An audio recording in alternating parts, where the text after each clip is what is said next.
성경 신약 사도행전 22장 1절부터 21절. 사도행전에는 세부적인 작은 차이를 가지고 있는 바오로의 회개에 관한 세 가지 이야기가 나온다.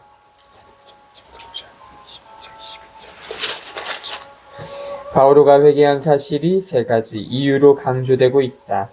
즉 바오로는 교육을 받은 충실하고 열광적이기까지 한 유다인으로서 예수님께서 약속된 메시아이심을 알게 되어 회개했다. 또한 바오로 역시 다른 12사도처럼 사도로서 부활하신 주 예수님을 직접 체험했다. 바오로는 자기가 이방인에 대한 사명을 받았음을 강조한다. 이번 이야기에서 특별한 점은 이방인들 사이에서 수행한 바오로의 사명이 성전에서 받아들여졌다는 언급이다. 그렇게 함으로써 바오로는 자기에게 성전을 속되게 한다고 고발하는 유다인들에게 반박한다. 바오로가 행한 연설의 목표는 오로지 유다인들에게 자기가 이방인 가운데 머물면서 활동하는 이유를 설명하는 데 있다. 그래서 이 연설은 할 수 있는 데까지 유다인들과 유다교를 칭송하려는 특별한 말투를 띈다. 유다인들을 더 이상 설득하지 못하면 어쩔 수 없이 갈라서게 될 형편이기 때문이다. 바오로는 완벽한 유다인이다. 팔레스타인 밖에서 태어났지만 예루살렘에서 그 유명한 힐렐의 손자인 가말리엘에게서 가르침을 받았다. 이렇게 바오로는 가장 순수한 바리사이즘을 전통을 물려받았다. 그래서 심지어 그리스도인들을 박해하기까지 했다. 그런데 다마스쿠스로 가는 길에 일어난 사건으로 예수님께로 돌아서게 되었다. 부활하신 예수님을 만난 체험이 삶을 완전히 바꿔놨다. 그런데도 유다인들은 유다교 성전이 더 이상 아무런 의미도 없다는 바오로의 말을 듣고서 술렁였다. 이 대목에서는 바오로가 예루살렘으로 돌아간다고 말한다. 그러나 이 말은 역사가가 꾸며낸 말이다. 왜냐하면 바오로가 예루살렘으로 돌아가지 않았기 때문이다. 바오로는 자기가 쓴 여러 서간에서 그 사실을 강력하게 부인하고 있다. 그러나 이때 성전에서 바오로는 무아지경에 빠진다. 즉 예수님께서 그에게 예루살렘을 떠나라고 말씀하신다.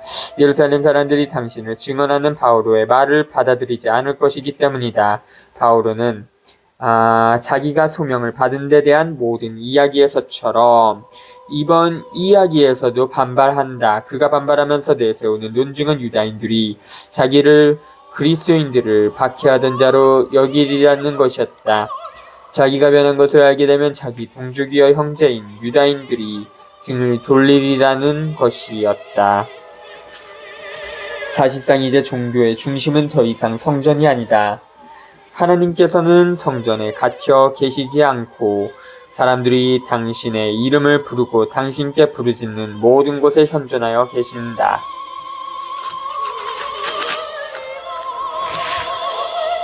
(22장) 부영 여러분, 내가 이제 여러분에게 하는 해명을 들어보십시오.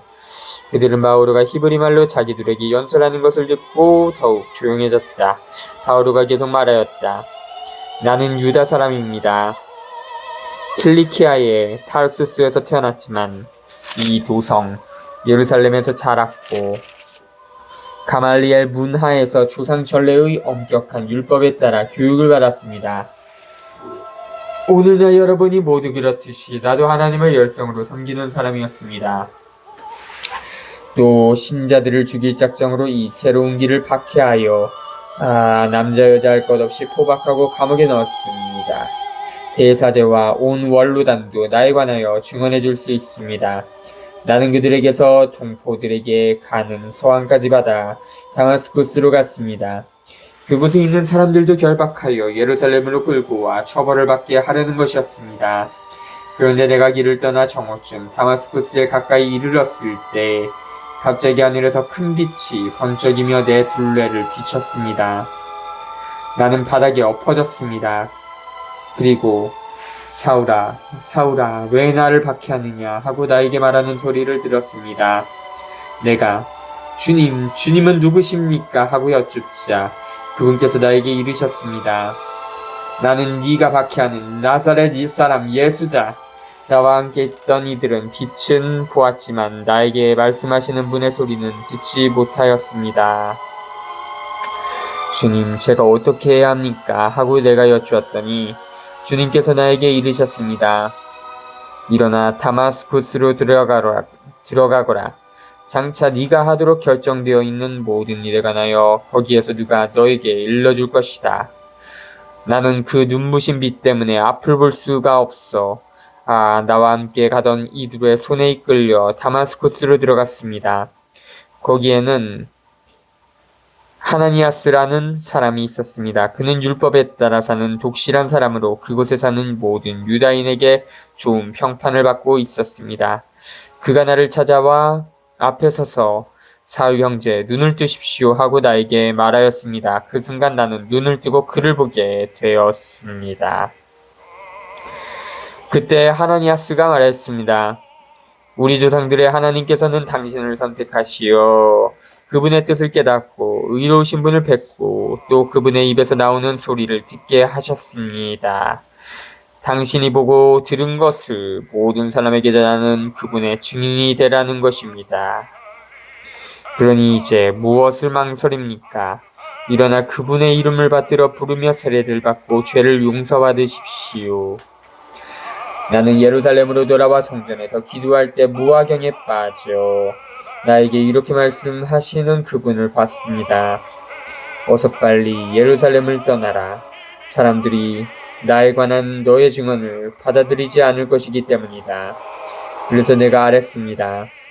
주님, 제가 회당마다 다니며 주님을 믿는 이들을 감옥에 가두고 매질한 사실을 저들이 알고 있습니다. 그리고 주님의 증인인 스테파노가 피를 흘리며 죽어갈 때 저도 곁에 있었을 뿐만 아니라 그 일에 찬동하면서 그를 죽이는 자들의 옷을 지켜 주기까지 하였습니다. 그러나 주님께서는 나에게 이르셨습니다. 가거라. 나는 너를 멀리 다른 민족들에게 보내려고 한다.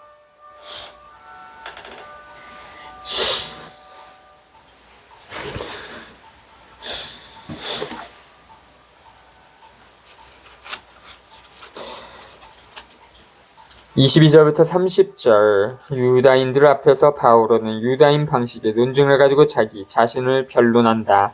그러면서 세계에 대하여 다뀐 국수주의적 종교를 비판한다. 또한 로마 권력 앞에서는 로마 시민권을 제시한다. 그러면서 고발당한 사람의 잘못을 밝혀 보기도 전에 고문을 함으로써 지멋대로 행동하는 당국의 탄압을 비판한다. 유다인들은 바오로가 하는 말을 더 이상 들으려 하지 않는다. 바오로를 죽여버리자고 소리 지른다. 큰 소란이 일어난다. 그러자 파견대장이 나서서 바오로를 안토니아 병영으로 끌어들인다. 바오로는 자기가 고문을 당하리라는 것을 알고 자기는 로마 시민이라고 말한다. 이 말을 들은 로마 군인들은 바오로를 사내들인에 모인 유다교 당국자들에게 넘기기로 결정한다. 여기에서 예수님 삶의 마지막 과정이 되풀이된다. 제자가 걸어가는 길은 스승이 걸어간 길이다.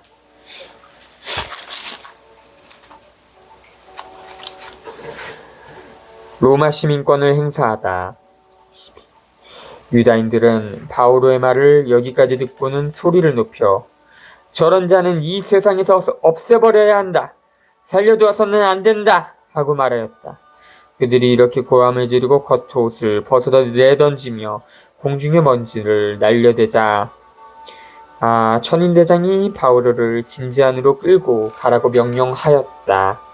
그리고 채찍질로 바오로를 신문하라고 지시하였다. 유다인들이 바오로에게 소리를 질러대는 까닭을 알아보려는 것이었다. 그리하여 군사들이 가죽끈으로 바오로를 단단히 묶자 바오로가 곁에 선 백인대장에게 말하였다. 로마 시민을 재판도 하지 않을 채 채찍질해도 되는 것이오. 이 말을 들은 백인대장이 천인대장에게 가서 어떻게 하시렵니까? 저 사람은 로마 시민입니다. 하고 보고하였다. 천인대장이 바오로에게 가서 나에게 말해보시오. 당신은 로마 시민이오? 하고 물으니 바오로가 그렇소 하고 대답하였다. 천인대장이 나는 그 시민권을 많은 돈을 들여 얻었소 하자 바오로가 나는 로마 시민으로 태어났소 하였다. 그러자 바오로를 신문하려던 자들이 곧 물러났다. 천인대장도 바오로가 로마 시민이라는 것을 알고 그를 열박해 놓은 일로 두려워하였다. 최고 의회에 출두하다 이튿날 천인대장은 유다인들이 왜 바오로를 고발하는지 확실히 알아보려고 바오로를 풀어주고 나서 명령을 내려 수석 사제들과 온 최고 의회를 소집하였다. 그리고 바오로를 데리고 내려가 그들 앞에 세웠다. 23. 바오로가 최고 의회 의원들을 유심히 바라보고 나서 말하였다. 형제 여러분, 나는 이날까지 하느님 앞에서 온전히 바른 양심으로 살아왔습니다. 그러자 하나니아스 대사제가 그 곁에 서 있는 자들에게 바오로의 입을 치라고 명령하였다. 그때 바오로가 그에게 말하였다. 회칠한 벽 같은 자, 하나님께서 당신을 치실 것이오. 율법에 따라 나를 심판하려고 앉아있으면서 도리어 율법을 거슬러 나를 치라고 명령한단 말이오. 그 곁에 서 있던 자들이 하나님의 대사제를 욕하는 것이오 하자 바오로가 말하였다. 형제 여러분, 저분이 대사제인 줄은 몰랐습니다. 사실 성경에도 네 백성의 수장을 저주해서는 안 된다고 기록되어 있습니다. 그리고 의원들 가운데 일부는 사두가이들이고 일부는 바리사이들이라는 것을 알고 바오로는 최고 의회에서 이렇게 외쳤다. 형제 여러분, 나는 바리사이이며 바리사이의 아들입니다. 나는 죽은 이들이 부활하리라는 희망 때문에 재판을 받고 있는 것입니다. 바오로가 이런 말을 하자 바리사이들과 사두가이들 사이에 논쟁이 벌어지면서 회중이 둘로 갈라졌다. 사실 사두가이들은 부활도 천사도 영도 없다고 주장하고 바리사이들은 그것을 다 인정하였다.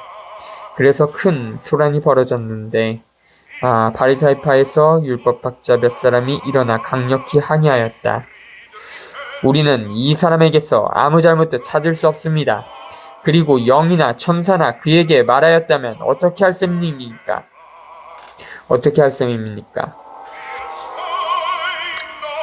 논쟁이 격렬해지자 천인대장은 바오로가 그들에게 찢겨 죽지 않을까 염려하여 내려가 그들 가운데에서 바오로를 빼내어 진지 안으로 데려가라고 부대에 명령하였다. 그날 밤에 주님께서 바오로 앞에 서시어 그에게 이르셨다. 용기를 내어라. 너는 예루살렘에서 나를 위하여 증언한 것처럼 로마에서도 증언해야 한다. 23장 1절부터 11절 사실을 심리하도록 상헤드린에 넘겨진 바오로는 정치와 종교의 우두머리인 대사제의 위선을 폭로한다. 그 다음에 유다교 신학의 핵심의 자리 잡고 있던 오래된 논쟁을 다시 불러 일으키면서 부활을 증거한다. 역설적으로 피고가 자기를 재판해야 할 법정의 부당함을 증명해 보이고 있다. 11절은 바오로가 제시한 의 증거의 마지막 지평을 열어준다. 바오로는 로마에서도 증거를 하게 될 것이다. 부활에 대한 사두가이들과 바리사이들 사이에 논란으로 장례가 시끄러워지자 로마인들은 바오로를 빼내어 데리고 간다.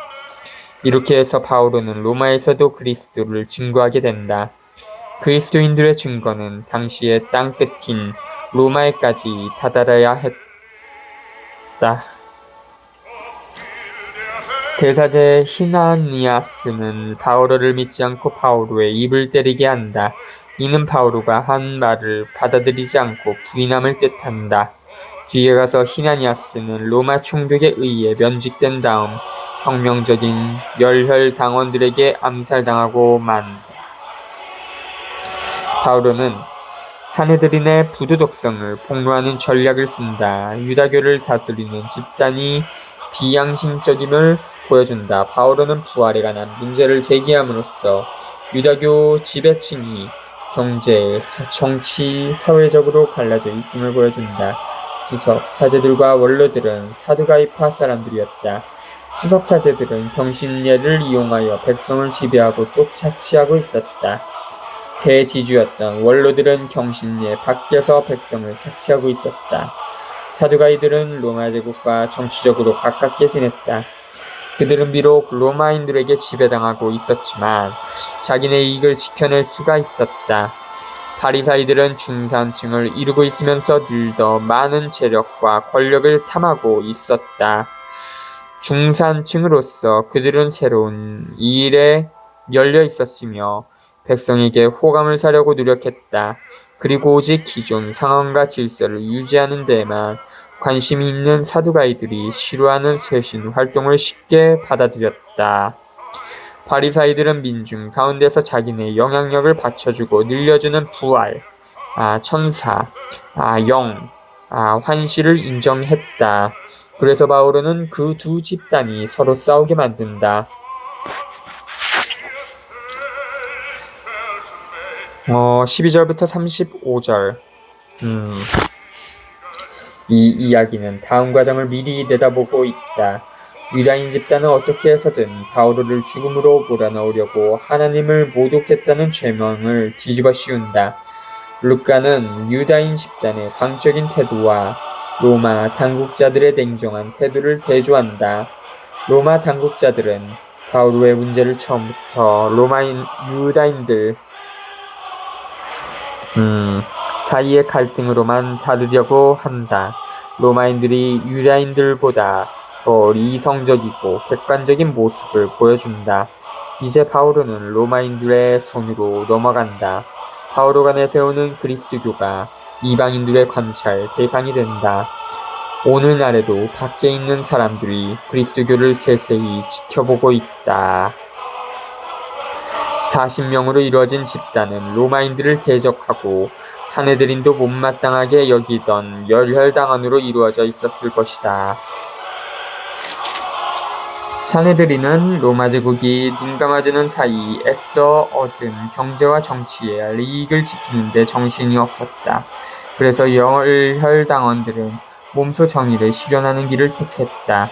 이들이 바오로를 이송하는 도중에 처치하려 한다. 총독은 바오로를 인계받고 편지를 읽고 나서 기다리게 한다. 이제 바오로는 얼마 동안이라도 로마인들과 안전하게 지내게 된다. 그리스도교는 처음부터 끊임없는 감시 대상이 되었다. 감시받은 이유는 사회의 변화와 변혁을 불러일으켰기 때문이다.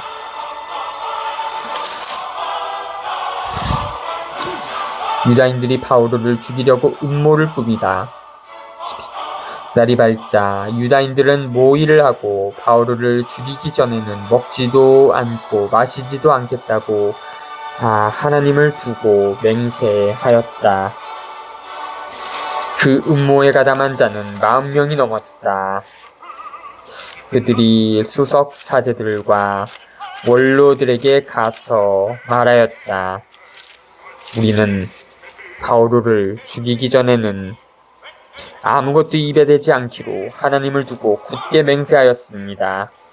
그러니 이제 여러분은 바오로에 관한 일을 좀 더 자세히 조사하려는 것처럼 꾸며 다른 최고의회 의원들과 함께 천인대장에게 가서 바오로를 여러분에게 데리고 내려오도록 요청하십시오.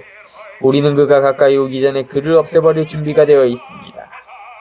그런데 바오로의 생질이 그 매복 계획을 듣고 진지 안으로 들어가 바오로에게 알려줬다. 바오로는 백인대장 한 사람을 불러 이 젊은이를 천인대장에게 데려다 주시오. 그에게 알려줄 것이 있다오 하고 말하였다. 그래서 백인대장이 그를 천인대장에게 데리고 가서 보고하였다. 수임 바오로가 저를 불러 이 젊은이를 천인대장님께 데려다 달라고 청하였습니다. 천인대장님께 드릴 말씀이 있답니다. 천인대장이 그 젊은이의 손을 잡고 아무도 없는 데로 가서 나에게 알려줄 것이 무엇이오 하고 물었다. 그가 대답하였다. 유다인들이 바오로에 관하여 좀 더 자세히 신문하려는 것처럼 꾸며 내일 그를 최고 의회로 데리고 내려오도록 천인대장님께 청하기로 합의하였습니다. 그러나 그들을 믿지 마십시오. 그들 가운데에서 40명이 넘는 사람이 바오로를 치려고 매복하고 있습니다. 그들은 바오로를 없애버리기 전에는 먹지도 않고 마시지도 않기로 하나님을 두고 맹세하였습니다. 그리고 이제 준비를 갖추고 천인대장님의 승낙만 기다리고 있습니다. 천인대장은 이 사실을 나에게 알렸다는 것을 아무에게도 말하지 마시오 하고 지시한 뒤에 그를 돌려보냈다. 바오로가 카이사리아로 총독에게 호송되다. 천인대장은 백의대장 두 사람을 불러 말하였다. 오늘 밤 9시에 카이사리아로 출발할 수 있도록 군사 200명에다 기병 70명과 경무장병 200명을 준비시켜라. 또 바오로를 펠릭스 총독께 무사히 호송할 수 있도록 그를 태울 짐승들도 준비하여라. 그리고 이런 내용을 담은 편지를 써줬다. 클라우디우스, 리시아스가 존귀하신 펠릭스 총독님께 인사드립니다. 이 사람은 유다인들에게 붙들려 그들에게 살해당할 뻔하였습니다. 그런데 그가 로마 시민이라는 것을 듣고 제가 부대를 거느리고 개입하여 그를 구출해냈습니다. 그리고 유다인들이 무슨 까닭으로 그를 단죄하는지 알아보려고 그들의 최고 의회로 그를 데리고 내려갔습니다. 거기에서 저는 그가 그들의 율법과 관련된 시비로 단죄를 받을 뿐 사형을 받거나 투옥될 만한 죄는 없음을 알았습니다. 그런데 이 사람을 해치려는 음모가 있다는 제보를 받고 바로 총독님께 보냅니다. 그를 고발한 자들에게도 총독님 앞에서 그에 관하여 진술하라고 지시하였습니다. 그리하여 군사들은 자기들에게 내린 명령대로 바오로를 넘겨받아 밤에 안티파트리스로 데려갔다. 그리고 이튿날 기병들에게 바오로를 데리고 계속 행군하게 한 다음 자기들은 진지로 돌아갔다. 기병들은 카이사리아로 들어가 총독에게 편지를 전달하고 바오로를 그 앞으로 인도하였다. 총독은 편지를 읽고 나서 바오로에게 어느 지방 출신이냐고 물어 그가 킬리키아 출신이라는 말을 듣고는 당신을 고발한 자들까지 도착하면 당신을 신문하겠소 하였다. 그리고 그를 헤로데 궁전에 데리고 가 지키라고 명령하였다.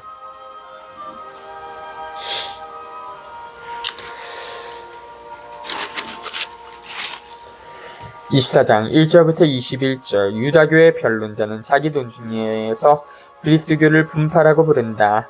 바오로는 그런 명칭을 거절하고 그리스도교를 길이라고 말한다. 그리스도교는 다티고 딱딱해진 집단의 굳은 법률과 관습과 예절 체계가 아니다. 그리스도교는 역사 속에서 실현되어가고 새로운 역사를 건설해가는 과정이요 길이다. 그 과정 안으로 들어가기 위한 유일한 규범은 예수 그리스도의 길을 따르는 것이다. 그런데 예수 그리스도의 생애와 활동의 절정은 당신 죽음과 부활이다. 따라서 그리스도인의 특징은 모든 인간이 모든 면에서 온전하게 살도록 하면서 부활을 낳는 데 있다. 이 길은 인간들을 온갖 형태의 죽음에서 벗어나게 함으로써 새로운 백성을 만들어간다. 그리스도교는 그 어떤 제도와도 다르다. 제도란 늘 상대적인 것이며 사람을 살리는 과정을 위한 도구의 의미와 가치밖에 없다. 닷새 뒤 바오로는 카이사리아에서 펠릭스 총독 앞에서 재판을 받는다. 대사제 하나냐스와 몇몇 유다인은 세 가지로 바오로를 고발한다. 우선 바오로가 로마의 질서를 뒤집어 엎으려고 했다는 것이다. 그 다음 바오로가 기존 체제를 반대하는 나자렛 땅 우두머리 가운데 한 명이라는 것이다. 마지막으로 바오로가 예루살렘 성전을 모독하고 이방인들을 거룩한 구역 안으로 끌어들였다는 것이다. 이 재판은 바오로 개인의 운명뿐 아니라 온 인류에게 새로운 길을 제시하는 그리스도교의 생존 가능성을 다루고 있다. 첫 번째 고발에 대하여 바오로는 자기가 예루살렘에 온 지 며칠 되지 않았기 때문에 그렇게 큰 소요를 일으켰다는 말은 앞뒤가 맞지 않다고 반박한다. 그리고 두 번째 고발에 대해서는 부인을 하지 않는다. 왜냐하면 자기는 철저하게 생각하고 말하고 생활하신 예수님께 사로잡힌 사람이기 때문이다. 마지막 세 번째 고발에 대해서는 자기가 성전에서 무슨 일을 했는지 분명하게 밝힌다. 그저 모금한 금품을 자기 동족에게 전달하고 하나님께 봉헌물을 바치고 정결 예식을 행했을 뿐이라고 반박한다. 바오로는 자기 자신을 변명하면서 또한 사내들인 특히 대사제가 대표하는 유다교를 직접 공격한다. 부활을 거론함으로써 바오로는 유다교를 가장 매섭게 고발한다. 즉 사내들인이 이끄는 유다교가 유다 백성의 위대한 희망인 부활을 부인한다고 말한다. 루카가 보기에 이 문제는 근본 문제다. 하나님을 믿고 부활을 희망하는 유다교의 참된 면은 그리스도교에서 이어진다는 것이다. 이제 그리스도인들이야말로 참되고 새로운 하나님의 백성이라는 것이다.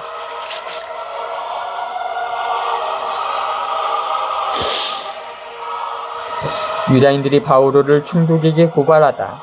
24. 바세디에 하나니아스 대사제가 원로 몇 사람과 테르틸로스라는 법률가와 함께 데려가 총독에게 바로엘에 대한 소송을 제기하였다.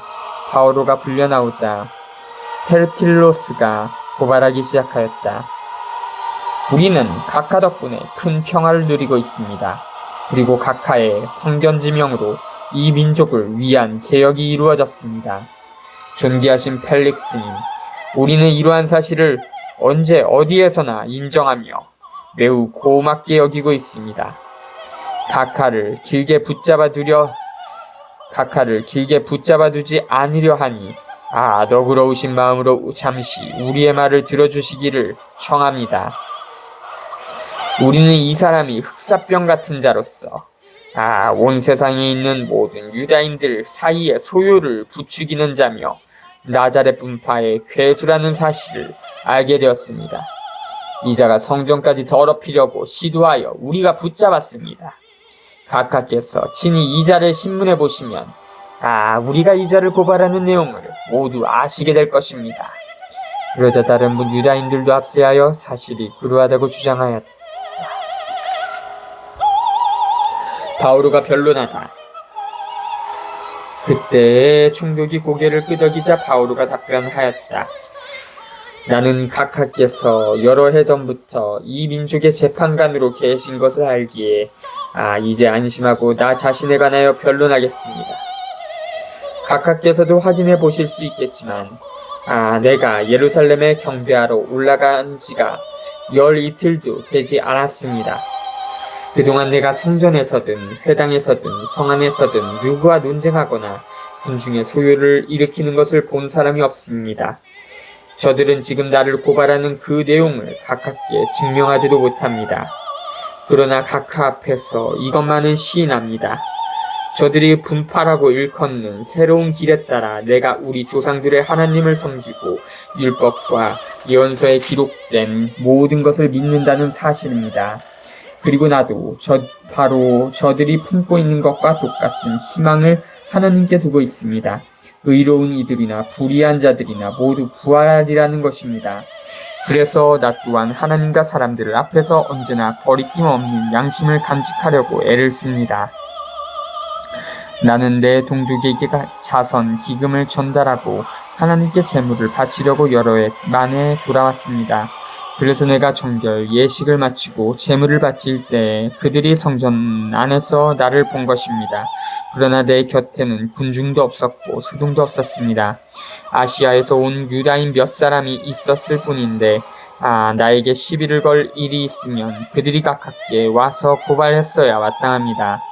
아니면 내가 최고의회에 출두하였을 때 여기에 있는 저들이 무슨 범죄 사실을 찾아냈는지 직접 말해보라고 하십시오.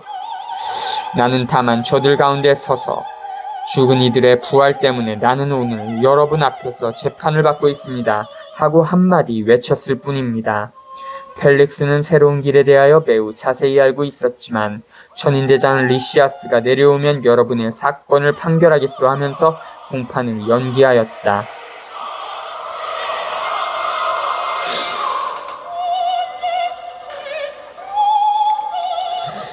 그리고 백인대장에게 바오로를 지키되 편하게 해주고 친지들이 그를 돌보는 것을 막지 말라고 지시하였다.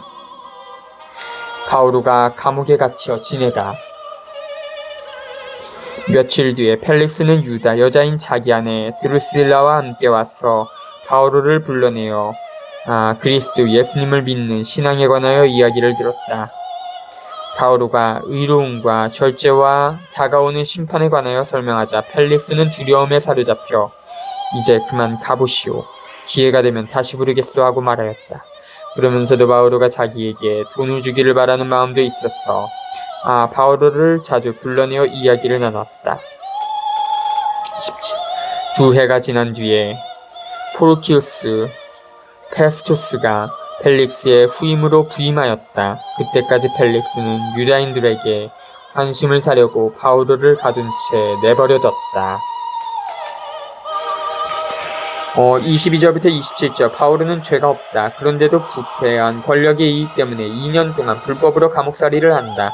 사실 펠릭스는 재판을 늦춤으로써 바오로에게서는 돈을 뜯어내고 유다인들에게서는 호감을 사려 했다. 바오로는 무릎 꿇지 않고 더 나아가 펠릭스의 탐욕과 부정한 결혼 생활을 비판했다. 이 장면은 마르코 6장 17절부터 20절을 떠올리게 한다. 바오로의 말에 유다인들이 대꾸를 못하고 잠잠해진다. 로마 총독 펠릭스는 유다인들이 제기한 온갖 고발에도 바오로와 그리스도교에게 죄가 없음을 똑똑히 깨닫는다. 바오로가 로마 제국의 위험 인물이 아니었던 것이다. 그런데도 결국 바오로를 풀어주지 않고 미적거린다. 여기에 개인 문제가 끼어든다. 펠릭스는 드루실라와 동거하고 있었다. 드루실라는 유다인 여자로서 펠릭스의 첩으로 살려고 이혼한 여자였다. 이 여자 덕으로 펠릭스는 유다인들과 어려움 없이 지낼 수 있었다. 펠릭스는 그리스도교에 관심이 있지만 지나치게 돈을 밝힌다. 바오로에게 돈을 받고 나서 풀어주려 한다. 펠릭스는 그리스도교 신앙에 관심이 있다. 그러나 그 신앙이 지배자들에게 정의와 절제를 요구하고 자기도 미래 심판을 기다려야 한다는 것을 알고서 두려워한다. 펠릭스는 바오로를 감옥으로 돌려보낸다.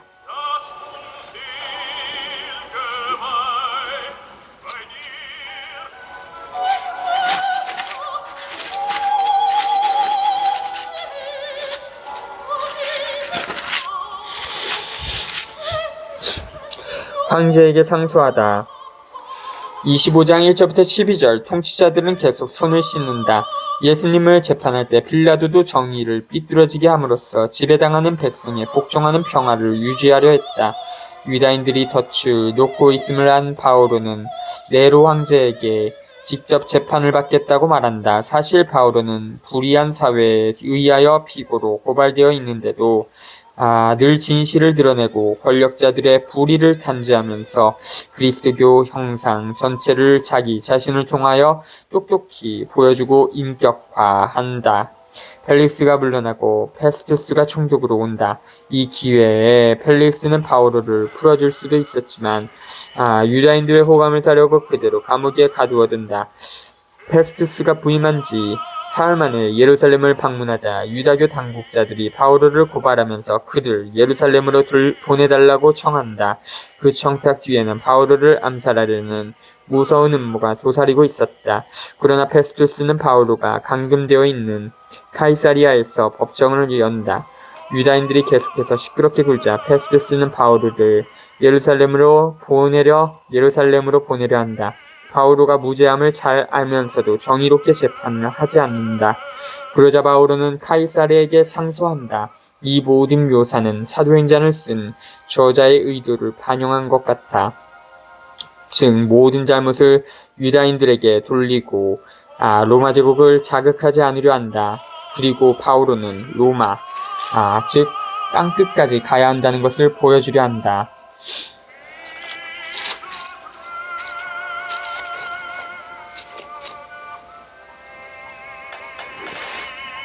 25. 페스투스는 그 지방에 부임한 지 사흘 뒤에 카이사리아에서 예루살렘으로 올라갔다. 그러자 수석 사제들과 유다인들의 유력자들이 바오로에 대한 소송을 제기하면서 페스투스에게 간곡히 요청하였다. 바오로에게는 불리한 호의를 자기들에게 베풀어 그를 예루살렘으로 보내달라는 것이었다. 그들은 도중에 바오로를 없애버리려고 매복을 계획하고 있었다. 그러나 페스투스는 바오로가 카이사리아에 갇혀 있어야 한다고 대답하고 자기도 빨리 그곳으로 가겠다고 하면서 그 사람에게 무슨 잘못이 있으면 여러분 가운데에서 담당자들이 나와 함께 내려가 그를 고발하십시오 하고 말하였다. 페스투스는 여드레인가 열흘인가만 그들과 함께 지낸 뒤에 카이사리아로 내려가 이튿날 재판정에 앉아 바오로를 데려오라고 명령하였다. 바오로가 나타나자 예루살렘에서 내려온 유다인들이 그를 둘러싸고 여러가지 무거운 제목을 댔지만 증거는 제시하지 못하였다. 바오로도 나는 유다인들의 율법이나 성전이나 황제에게 아무 죄도 짓지 않았습니다 하고 자신을 번호하였다.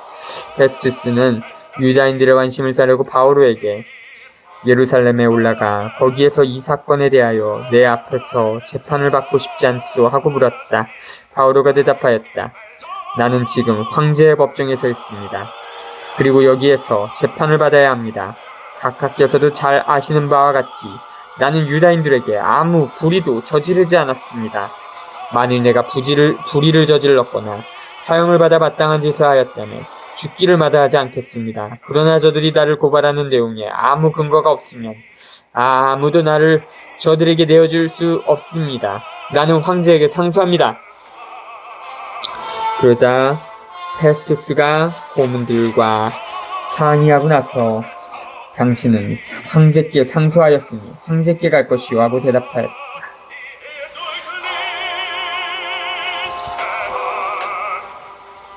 아그리파스와 베르니케 앞에 서다.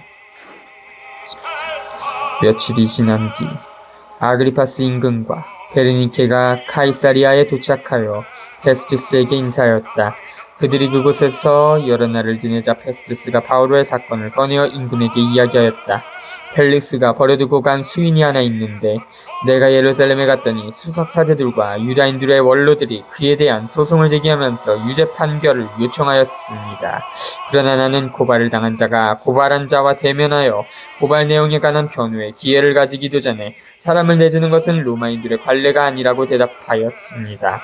그래서 그들이 이곳으로 함께 오자 나는 지체하지 않고 그 다음 날로 재판정에 앉아 그 사람을 데려오라고 명령하였습니다. 그런데 고발한 자들이 그를 둘러섰지만 내가 짐작한 범법 사실은 하나도 제시하지 못했습니다. 바오로와 다투는 것은 자기들만의 종교와 관련되고 또 이미 죽었는데 바오로는 살아있다고 주장하는 예수라는 사람과 관련된 몇 가지 문제뿐이었습니다. 나는 이 사건을 어떻게 심리해야 할지 몰라서 그에게 예루살렘으로 가 그곳에서 이 사건에 관하여 재판을 받기를 원하는지 물었습니다. 바오로는 그대로 갇혀 있다가 폐하의 판결을 받겠다고 상소하였습니다. 그래서 나는 그를 황제께 보낼 때까지 가두어 두라고 명령하였습니다. 아그리파스가 페스투스에게 나도 그 사람의 말을 들어보고 싶습니다 하자 페스투스가 내일 그의 말을 들어보십시오 하고 대답하였다. 그리하여 이튿날 아그리파스와 베르니케가 온갖 호사를 부리고 와서 천인대장들과 그 도시의 명사들을 거느리고 접견실로 들어서자 페스투스가 바오로를 데려오라고 명령하였다. 그러고 나서 페스투스가 말하였다. 아그리파스 임금님, 그리고 우리와 자리를 함께 하신 여러분, 저 사람을 보십시오.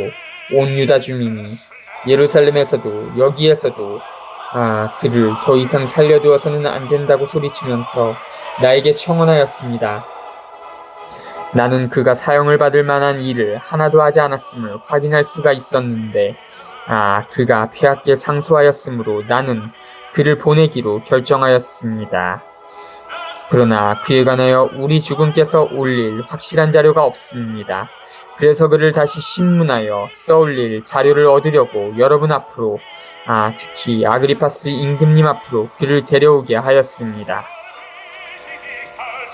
17. 고발 사유를 밝히지도 않은 채 수인을 보내는 것은 부당하다고 생각하기 때문입니다.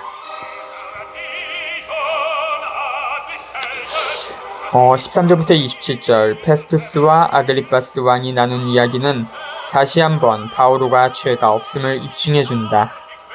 당국자들은 아직도 유다인들과 그리스도인들 사이에 빚어진 문제, 예수님께서 죽고 부활하셨다는 문제가 얼마나 심각한지를 깨닫지 못하고 있다. 페스투스는 자기가 어려운 지경에 처했다고 생각한다. 바오로를 불법으로 오랫동안 가두어 놓은 사실을 정당화하기 위해 고발장을 어떻게 꾸며야 할지, 바오로를 과연 로마로 보낼 것인지를 놓고 고민한다. 이미 지멋대로 여러 걸음을 떼어놓았기 때문에 뒤로 물러서기도 어려웠다. 아그리파스는 유다인이었다. 그래서 바오로가 왜 유다인들에게 미움을 샀는지를 알고 설명할 수 있을 것이었다. 결국 페스투스는 로마 황제에게 글을 보내면서 정당한 고발거리를 찾아낼 필요가 있었을 것이다. 페스투스와 아그리파스가 나눈 대화에서는 두 번째로 바오로의 무죄를 선언한다. 바오로가 죽은 예수님께서 부활하여 살아계신다고 주장할 따름이라는 것이다. 그러고 나서 페스투스는 세 번째로 바오로가 무죄라고 선언한다. 이때에도 페스투스에게 문제가 되는 것은 오로지 황제에게 바오로에 관하여 어떻게 보고해야 하는가이다. 죄수에 걸리나 아니는 신경도 쓰지 않는다. 자주